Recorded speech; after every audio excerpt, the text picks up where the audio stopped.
Hello everyone and welcome back to TowerGate. It is TowerGate day number 1176, June the 29th, 2020, Monday. Thank you so much for tuning in. Okay, well, obviously I'm having a lot of issues. I've pretty much diagnosed my problems as to being a problem with my internet connection.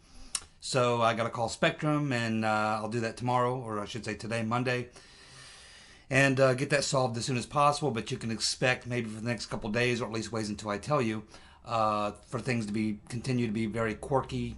Uploads are failing. There's nothing I can do about it until I can get the problem solved. May take a couple of days, but just bear with me. Do the best I can. And as soon as things are back to normal, I'll let you know. But don't be surprised if this video doesn't get uploaded until midnight Monday. Who knows? Yesterday's video, Sunday, didn't upload till like 6 in the evening or something. So anyway, it's just a little quirk, but we'll get through it. We will get through it, so just hang in there. Okay, so let's go ahead and talk about the news of the last 24 hours and a very limited dumbass of the week, because the video uploaded so late, a lot of people don't even know the video's up, that didn't get a chance to get their votes in, so it's a very limited dumbass of the week, but we'll cover it. Okay, so we had this story on, I think it was on Friday, this past Friday. The New York Times ran a story saying that they had learned from some sort of official person, an official source, that the Russians had been paying bounties to the Taliban to kill U.S. troops. The Russians paying bounties to the Taliban to kill U.S. troops. And their source, the New York Times source for that story, was officials briefed on that matter. Officials briefed on the matter. The matter being that Russia was paying bounties to Taliban forces to kill U.S. troops. Now, that caught Trump and anyone else in his administration off guard, because when the article came out, they're asked about it, and they're like, first I've heard of it. Now, something like that would absolutely be a major issue that the president would be briefed on. So if there is an official within the National Security Council or wherever they got this, who knows about this, and it's legit, and it did not make its way to the president, some people, quite a few people in the chain of command, are in a great deal of trouble. Now, Catherine Herridge decided to follow up on that, and she says that a senior intel official is telling her that the allegations made by the New York Times were not contained in the president's daily briefing. And Trump had tweeted that neither he, Pence, nor his chief of staff, Mark Meadows, were briefed on this. The National Security Council is now going back through their files, and they're telling Catherine Herridge that they've been doing this since Friday when the story broke, and that they still have not found the intel assessment which is being described by the New York Times. In other words, it's probably fake news. Now, when you start making up this kind of fake news, you're getting into some pretty serious territory here. This is the kind of thing that the DOJ would look into. I mean, the media has a certain privilege to use sources to get various information, including classified information and things like that. They have certain liberties to get that sort of information and be protected. But if you're a reporter or a news organization like the New York Times, and you are literally making up things and saying that information is coming from officials, government officials, that is a whole different thing. That's not protected. And I do hope that they will continue to drill down on this and find out if there's any truth to it whatsoever. And if there is not, they could then subpoena the records of the reporter who's making this accusation and force that reporter to name that source who told them that, because that would become a national security issue. And I think that they should go full bore, full steam ahead on that, and force the New York Times, the reporter, whoever said this, to tell the DOJ who that source was, so they can find out if it was legitimate. My guess is totally made up, right out of thin air. No truth to it at all. Just another way to give the Democrats a talking point that Trump is turning a blind eye to the Russians, and not only that, collaborating with the Russians. They're going to try to do the Trump-Russia thing again, believe me. I know it sounds crazy. I know it sounds crazy to say that they're going to try to link Trump to Russia again, but you can see in a story like this, it's exactly what they're going to do. They're going to throw everything they've got against the wall. Trump, everything they got. They'll go back and revisit Ukraine. They'll everything that the Democrats have got, they're going to throw against the wall in the next 5 to 6 months. Everything they got. They're not going to hold back anything. They're going to try more impeachments. They're going to try more Russia, more Ukraine, more this, more that, more tax records, more this, more that. It doesn't matter. They're going to throw every single thing they've got. They're going to try to blame him for coronavirus. They're going to try to blame him for riots. They're going to try to blame him for cops shooting, black people. I mean, you name it. It doesn't matter. They're going to try to throw everything they've got. Because they're desperate and they have nothing to offer positive. There's nothing they have to offer that's positive whatsoever. So the only thing they can do is try to tear down Trump. They can say, yeah, well, we suck, and you know we suck, but Trump sucks worse than we do. That's their strategy for winning. I don't think it's going to work. But on this deal here, on this New York Times story, you start making up stories like that a foreign power, a nuclear power, is paying terrorists to kill U.S. soldiers. That's a pretty major deal there. Because if it's true, that's kind of an act of war.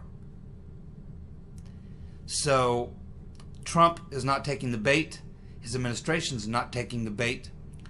And I do hope that someone takes this seriously and takes this opportunity to expose the New York Times. They've been running a lot of fake news, and they're going to run a lot more.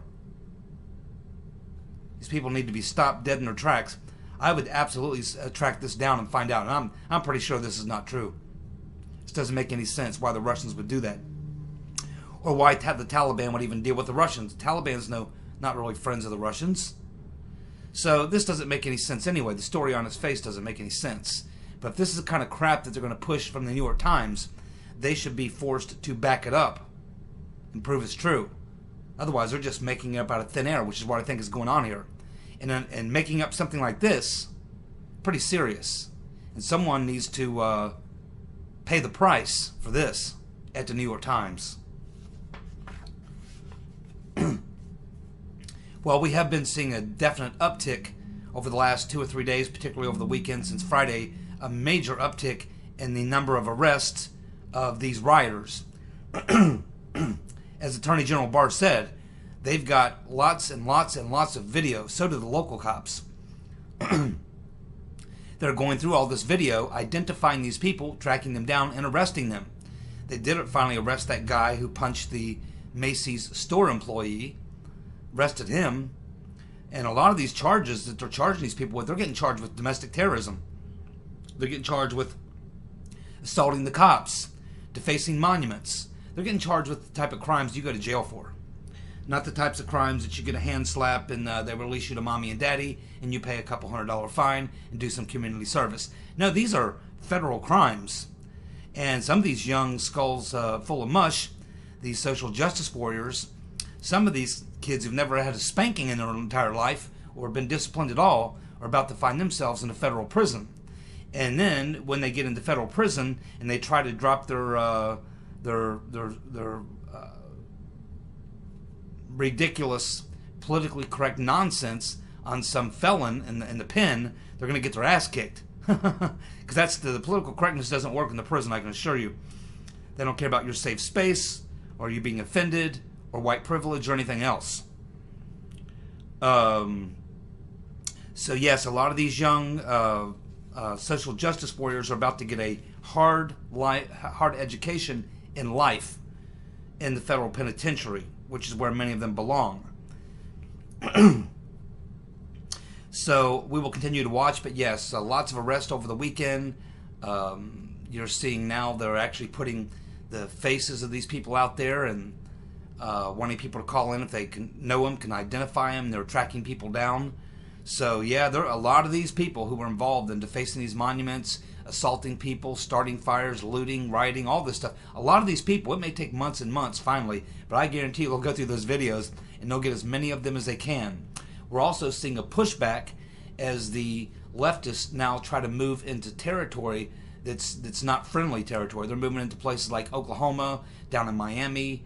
We saw cops have major beatdowns in Miami. They're not tolerating it down there. They're not tolerating it in Oklahoma. They're not tolerating it in other places in the country. The things they've been able to do in New York, in Seattle, excuse me, in Austin and other places in the country are not working in these states where you have red governors, red state governors, or red state mayors. These people aren't putting up with them. They're telling them straight up, and they're arresting them, tear gassing them, pepper spraying them, rubber bullets. So we are definitely seeing the pushback, and I think we're going to see a lot more of that in the days and weeks to come. A lot more pushback. We're seeing, in fact, there was one really funny YouTube video I was watching, and it's a black couple from North Carolina, and they happened to stumble onto a Black Lives Matter protest. And they just uploaded a short video just to point out the fact that they're a young black couple, conservative couple. They stumble onto a Black Lives Matter protest, and there's no black people there.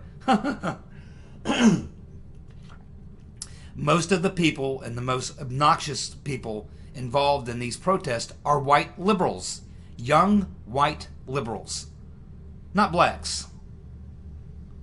Young white liberals. That is the meat and potatoes of this whole movement, which makes up a tiny, like 1% of 1% of the country.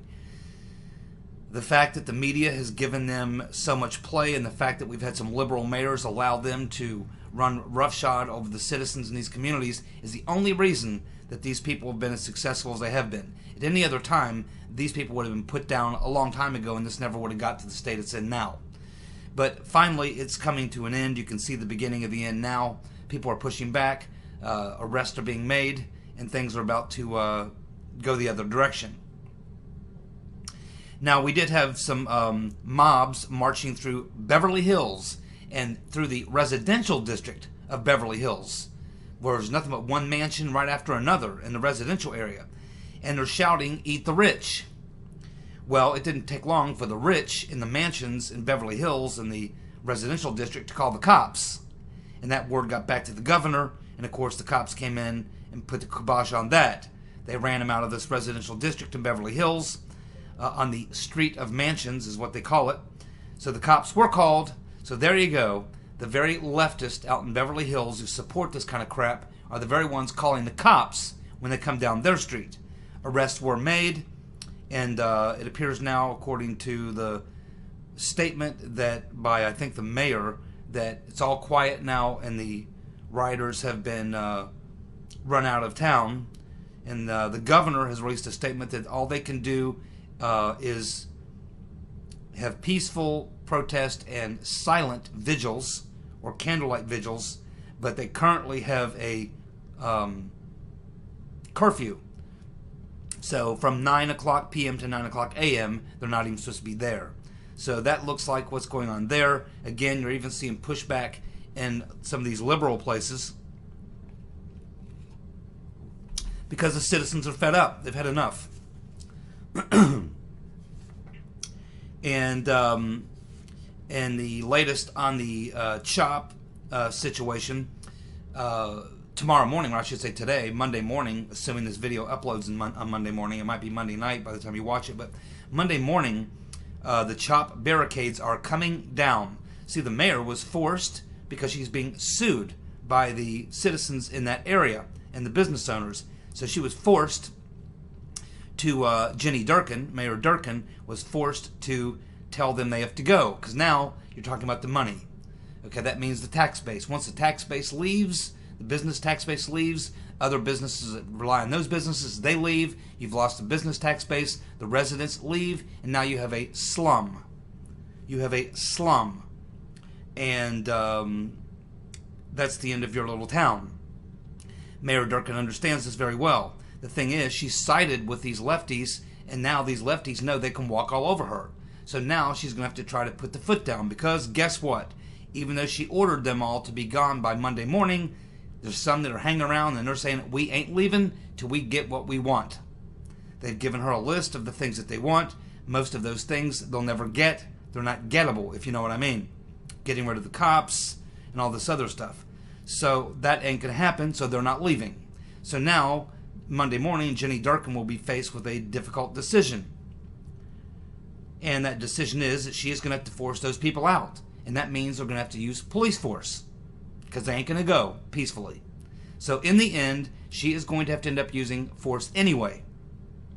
Now, she thought that the protesters would hold her up as some sort of a hero. But they didn't. They don't give a damn about her. And so she really screwed herself. Because the very people she was playing to hate her anyway.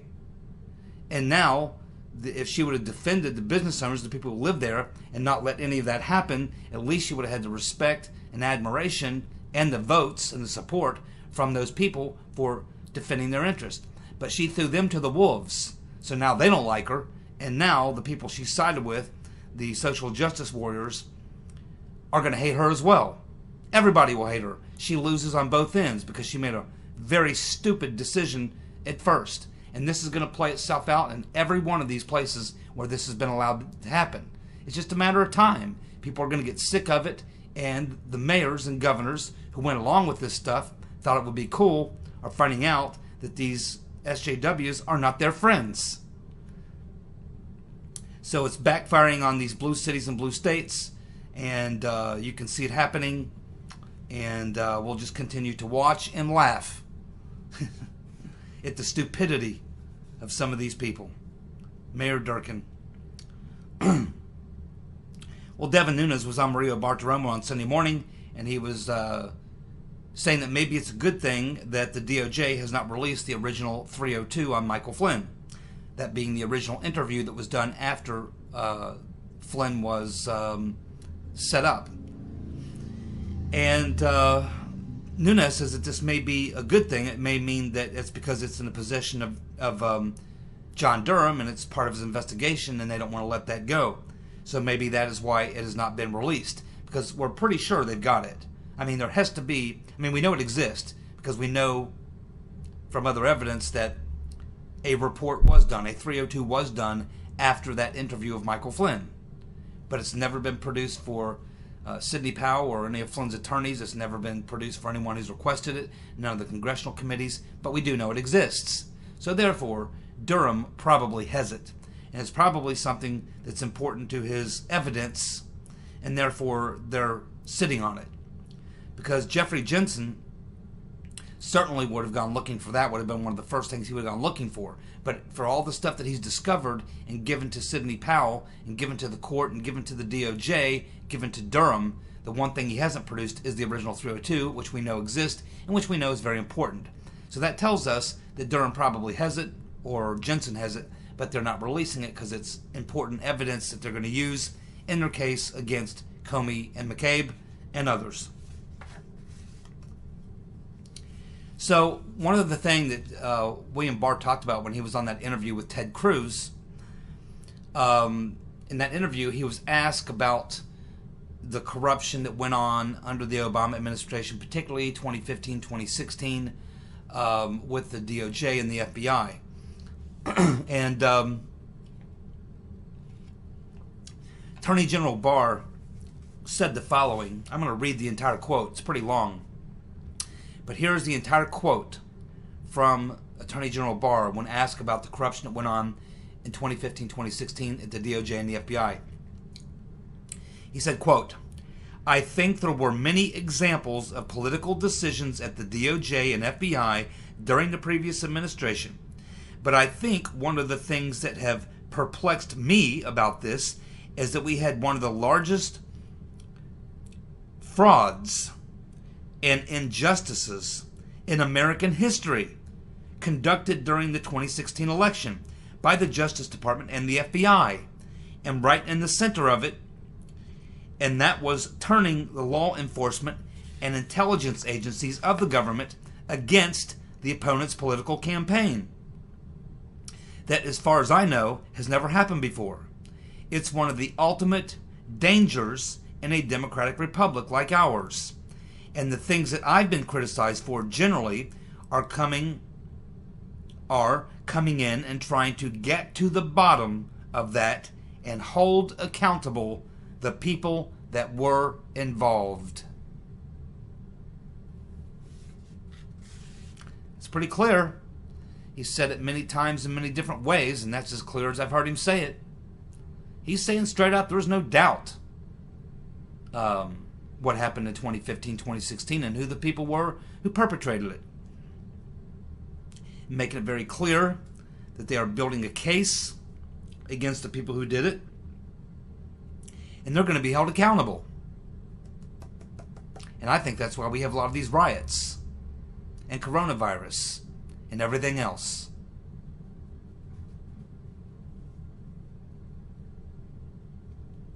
Would certainly explain a lot of things. Now, let's go ahead and cover the dumbass of the week. It's going to be limited, obviously, because the video didn't upload this so late. I think we had like 15 or 20 maybe people that was able to get their votes in by 9 o'clock. So, here we go. Ronnie DeMasters is going to go with Judge Sullivan. Cards is going to go with Judge Sullivan. Perk Dog is going to go with Obama, Sullivan, and Mayor Durkin. Youngblood is going to go with Sullivan, Amy Berman Jackson, and John Roberts. Let's not forget, John Roberts is the head of the FISA court judges. Haven't heard a peep out of him in any of this Spygate stuff. He's been totally silent. So as Youngblood says, Judge Sullivan, Judge Jackson, Judge Roberts. See a pattern? Yep. I've known this for a very, very long time, Youngblood. The ones in robes are not our friends. They weren't supposed to be political. That's the problem. When you put political people on the court, the whole thing gets messed up. Because they're not supposed to be making political decisions. But that's what they are. These are political activists. Sullivan, Berman Jackson, Judge Roberts are political activists. Well, certainly Jackson and Sullivan. In a lot of ways, I think Roberts is just one of these guys who wants everybody to like him. And that's a problem when you're the head of the Supreme Court.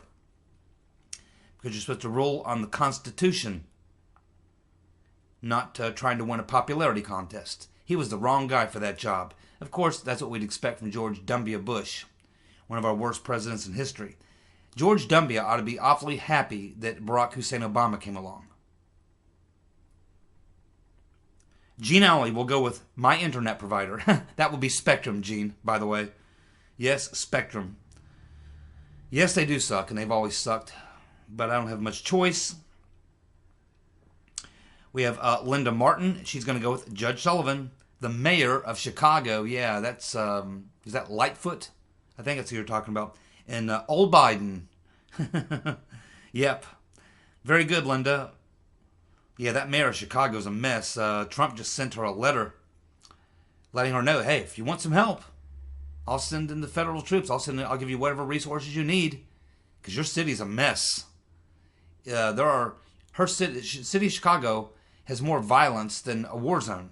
I mean, the type of numbers of shootings and murders that come out of Chicago on the average weekend looks like Iraq or Afghanistan, and in some cases much worse. Trump's offering the help. That woman's nutty. Take a look at her. Mayor Lightfoot, she's a nut. I don't see how she possibly could get reelected, but, you know, you're talking about Chicago. It's just like New York and San Francisco and a lot of these other liberal cities, man. I mean, these liberals, I mean, they just, you know, they don't care. They're liberal. They look at someone, say, who's the most liberal person here? That's the person I want. It doesn't matter if they're witnessing liberal policies destroying their communities. That doesn't matter. Doesn't matter. Their ideology is way more important than any end results that's produced. They're happy to live with all the bad stuff that comes from their policies, because as far as they're concerned, it's worth it for the ideology. I mean, it's crazy, but that's how they look at it. Talk to a liberal, you'll see what I mean. They justify it that way. They won't. If you start talking about, yeah, but look what the liberal policies have done. I mean, immediately when you say that, they go into like, they just block it out. Everything, no matter what you say from that point forward, what evidence you try to provide, it just gets blocked out, man. It gets hits their head. Reject, reject, reject. They can't. They in their mind, they cannot take facts and reason and common sense and come to a judgment, come to a decision about what all that means. Everything with them is emotional, totally emotional. Anytime, any rationale, reason, common sense, anything that involves thought, it just blows their minds. They can't deal with it. Their emotions, which drives their ideology, is all that guides them. There is nothing else. And if you try to, that's why you can't rationalize or reason with these people. And that's why I've been saying for many years, those who've been watching my videos, these are not people you can compromise, negotiate, talk to, reason with. Wrong. The only thing you can do with these people is defeat them. It's got to defeat them. That's the only thing. I know. I've tried many times to have reasoned conversations with these people, and they reject it. They just can't handle it. Peter James holding down the fort out there in the great Northwest. Fortunately, I don't believe that Peter lives inside the insanity zone. I think he lives outside the insanity zone, hopefully in a more red part of the state. But we have Peter James out there holding down the fort in the great Northwest. He's going with Jimmy the Weasel, Emmett Sullivan, BLM, and the Bowel Movement Act in Seattle. Yes, indeed. Dead on, Peter. Fern is going to go with NASCAR. Yes, Fern. And again, I've spoken with now 3 or 4 NASCAR people. 3 of those 4 hardcore NASCAR. Watch every race. Got all the memorabilia. Got the cars. Got the shirts. Got the hats. Go to all the races. Take vacations to go down to Bristol and to go to Kentucky Speedway, to go to Michigan. All the tracks are within 5-6 hour drive. They go, and to a man, all 4 of them I talked to in the past 3 or 4 days, they're done. NASCAR is going to take a huge hit, and I won't be bothered at all. I mean, I was kind of losing my patience with NASCAR a few months back. And it's just gotten worse and worse. But what I saw 2 weeks ago, I was turned my stomach. I just couldn't watch it. I have no idea what happened at NASCAR this weekend. No idea. I know there was a truck race on Saturday and a cup race on Sunday. I have no idea what happened. I have no idea who won the race. I just don't care. I'm done. I am done with NASCAR, and that's a shame because I like NASCAR. And it's funny because the way I got turned on to NASCAR back in the early 90s, I watched NASCAR when I was a kid, but then I didn't watch it so much through my 20s and 30s. But then Major League Baseball, and I was a big baseball fan, canceled the World Series. I think it was 90 or 91 or 92. They canceled the World Series, and I said, I'm done. I'm done with baseball. Done. And I have been. Done. Now, I think I went to one game, and the only reason I went to that game was because Roger Clemens, when he played for the Astros, came to Cincinnati to play against the Reds, and I wanted to see Clemens pitch. It's the only game I've been to in the last 25 years. And I used to go to a lot of Reds games. I turned down, people offer me Reds tickets all the time. I turn them down. Good seats. I still turn them down. So when Major League Baseball went on strike, I said, I'm done. And there was really nothing else going on. It was, springtime was coming around. And the next sport up really normally would have been baseball. You'd have been watching baseball. But just before baseball season starts, NASCAR season starts, and I'd already determined I wasn't going to watch baseball because they pissed me off so bad for canceling the World Series. So I started watching NASCAR. And that's how I got to be a NASCAR fan. And but what I saw 2 weeks ago, I was already teetering because just a lot of things that's been going on with NASCAR. But, that was it. I couldn't take it. And I'm done with NASCAR. I'll never go back to NASCAR. I am sure I'm done with the NFL. I simply can't. I got rid of the NFL last year.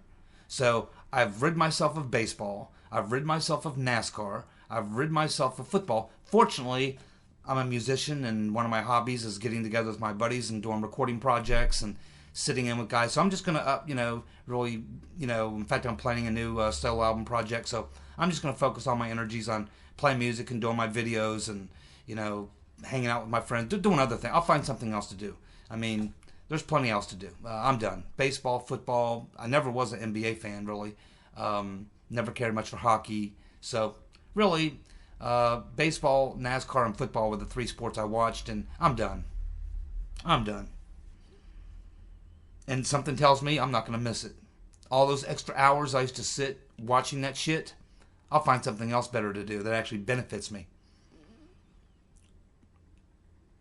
So, there you go, Fern. NASCAR. Sorry, Fern. I didn't mean to put you through all that. Net. I was going to go with it. Bubba Smollett.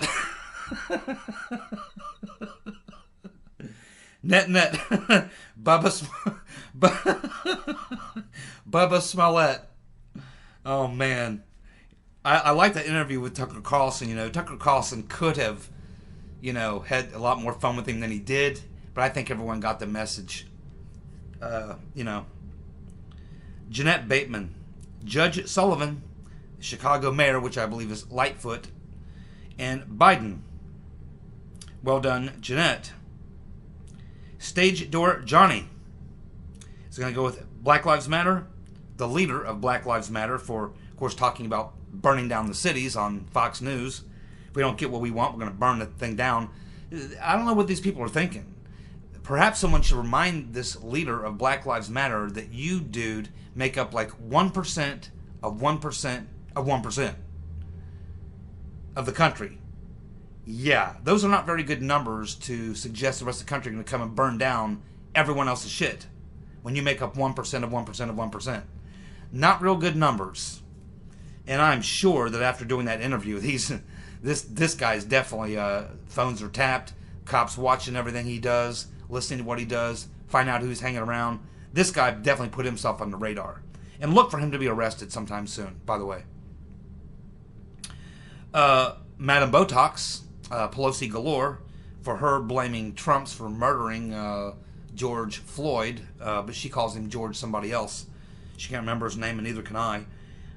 And the Penguin, Jerry Nadler, who's about to look bad again when he brings Barr in at the end of July and tries to hit Barr with being, political or whatever. Barr's going to make mincemeat of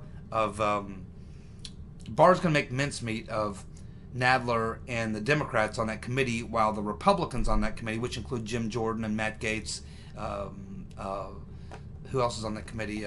Gomert is on that committee. What's his name from Arizona is on that committee. Both of them from Arizona. Both the congressmen from Arizona are on that committee.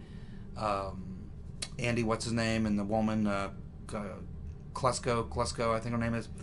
So some good Republicans on that committee, and they're going to be asking Barr questions about the injustice done by the Obama administration. So that whole thing's going to get flipped on Nadler, and he's going to look like a damn fool.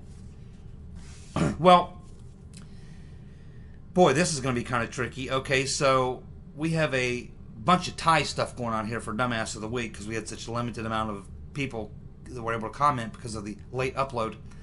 But it looks like getting a solid first place for Dumbass of the Week is Judge Emmett Sullivan. We have a tie, a three-way tie for second between Mayor Lightfoot there in Chicago, Quid Pro Quo Joe, and Black Lives Matter, all tying for second place, three-way tie for second. And then we have a bunch of people tying for third place. We have Obama, Mayor Durkin, Judge Berman Jackson, Judge Roberts, Spectrum, my internet provider, along with Jimmy the Weasel Comey, Madam Botox, and the Penguin, all tying for third place. So a lot of dumbasses this week. There you go. Thanks so much for tuning in. I hope you're watching this video on Monday morning and not Monday night, but God only knows. Hopefully this problem will be resolved this week. Just depends on how fast I can hook up with Spectrum. My job is very demanding. It's hard for me just to leave my job. They give you like a 4-hour window there at Spectrum, so you know, believe it or not, it's hard for me to get up where I went to. I mean, I'm pretty much like the guy who runs the damn place. So when I leave, God knows what the monkeys do. So anyway, I will be back as soon as I possibly can. Hopefully a video for tomorrow. I'll certainly do one. Hopefully it'll upload. See you then. Bye.